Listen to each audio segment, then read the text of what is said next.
आइए हज़रत यूसुफ अलैहिस्सलाम के बारे में जानते हैं। जब यूसुफ अलैहिस्सलाम बड़े हुए तो जुलेखा ने उनके साथ क्या किया। हज़रत यूसुफ जवानी को पहुँचे तो अल्लाह ताला ने उनको इल्म, हिकमत, सब्र, तहम्मुल और पाकबाजी वगैरह हर एक खूबी अता की। जुलेखा हज़रत यूसुफ के हुस्न व जमाल पर फिदा थी। हज़रत यूसुफ को जब इसका अंदाज़ा हुआ तो उससे किनाराक्षी अख्तियार करते रहे।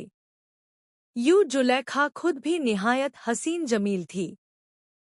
एक बार दाई ने जुलेखा से उसकी खैरियत पूछी तो उसने अपनी आजिजी, परेशानी और यूसुफ की बेपरवाही का जिक्र किया। उसने निहायत हैरत से कहा, तमाम शहर तुझे एक झलक देखने की आरजू रखता है और यूसुफ तुझसे किनाराक्षी अख्तियार करता है। जुलेखा एक रोज एक खास महल में तख्त पर बैठी। महल में तमाम ऐशो आराम के सामान मुहैया थे। उसने यूसुफ को किसी बहाने से तलब किया और यूसुफ की तरफ निहायत बेकरारी से बढ़ी। हज़रत यूसुफ ने कहा, अजीज मिस्र मेरा सरपरस्त और मोहसिन है, मुझसे यह खयानत नहीं हो सकती। जुलेखा ने कोई रजू न सुना और साफ तौर पर अपना इश्क जताने लगी और कहा, अगर तू मेरी आरजू पूरी करेगा तो मैं अपने तमाम सामान और जरी जवाहरात खैरात कर दूंगी ताकि तेरे गुनाह का कफ़ारा हो सके। खुदा तेरा गुनाह माफ कर देगा। यह बहसमवासा चलता रहा। जुलेखा ने तो यूसुफ का इरादा कर ही लिया था। हज़रत यूसुफ के दिल में भी जुलेखा के लिए कुछ ख्याल रंदा हुआ, लेकिन जिसको हिफाजत खुदा करे उस पर नफ्स और शैतान का गलवा नहीं हो सकता।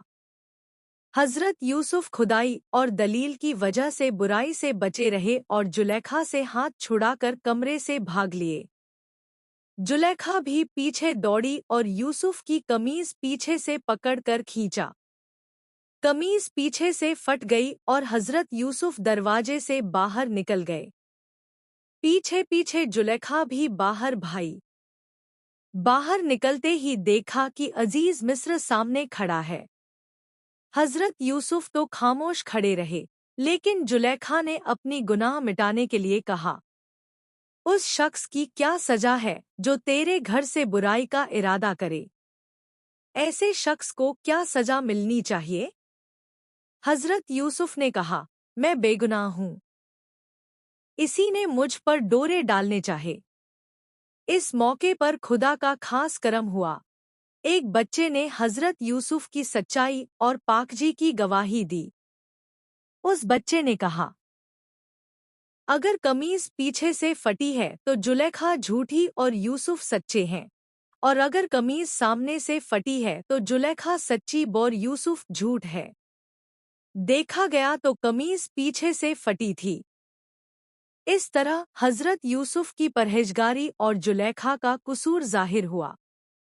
अजीज मिस्र ने हज़रत यूसुफ से कहा, वह दरगुजर से काम ले। उसने पसंद न किया कि लोगों में यह वाक़या मशहूर हो। अजीज मिस्र ने जुलेखा से कहा, तू अपने गुनाहों की माफ़ी मांग। इतनी कोशिश के बावजूद बात छिप न सकी और मिस्र की औरतें जुलेखा को ताने देने लगी और कहने लगी, इसे क्या हो गया है जो अपने गुलाम से इश्क करती है। जब जुलेखा को यह खबर हुई तो उसने एक महफिल सजाई और शहर की औरतों को, खास तौर पर हुक्काम की बेटियों को दावत दी। महफिल में सब औरतें शरीक हुई और सब औरतों को एक चाकू और एक फल दिया और उसे काटने के लिए कहा। इस मौके पर जुलेखा ने किसी बहाने से हज़रत यूसुफ को बुलाया। जब औरतों की निगाह हज़रत यूसुफ पर पड़ी तो हैरान और उनके मुंह से निकला, अरे यह तो इंसान नहीं, यह तो फरिश्ता है। जुलेखा ने कहा, यह है इसकी मोहब्बत जिसका तुम मुझे ताना दिया करती हो। जुलेखा ने कहा, हमने इस पर डोरे डाले थे। यह अगर मेरी बात न मानेगा तो लाजमन कैद में पड़ेगा।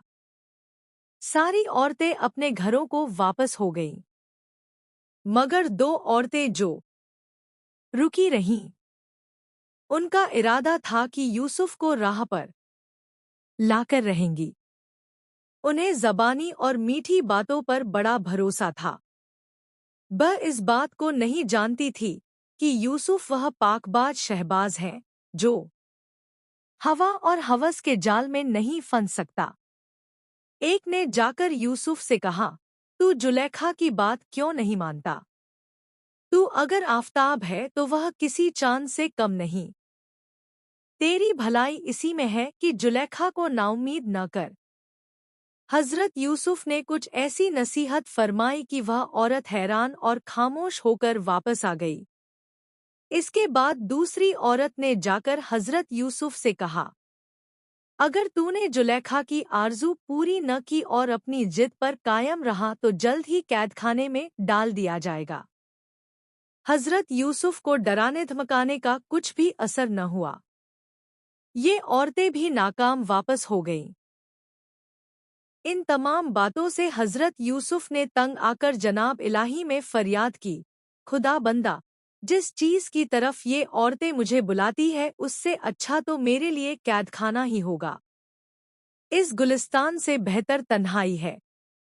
वह दोनों औरतें जिन्हें खुद भी हजरत यूसुफ से मोहब्बत हो गई थी जुलेखा के पास गईं और कहा, यूसुफ को चंद रोज के लिए कैदखाने में भिजवा दो। इस तरह मुमकिन है कि वह इस ऐशोआराम और साज सामान की कद्र जाने और कैदखाने की वहशत में उसे तेरी कद्र मालूम हो। जुलेखा को यह बात पसंद आई। उसने अजीज मिस्र से कहा, इस इब्रानी गुलाम ने मुझे तमाम खल्क में रुस्वा किया। इसे लाजमन कैदखाने में भेज दो ताकि लोग यह जानें कि मेरा दामन इस गुनाह से पाक है और कसूर अगर है तो गुलाम का। अजीज ने अपने कास लोगों से मशविरा किया। सब ने जुलेखा की इस बात को माना और यूसुफ को कैद खाने में डाल दिया।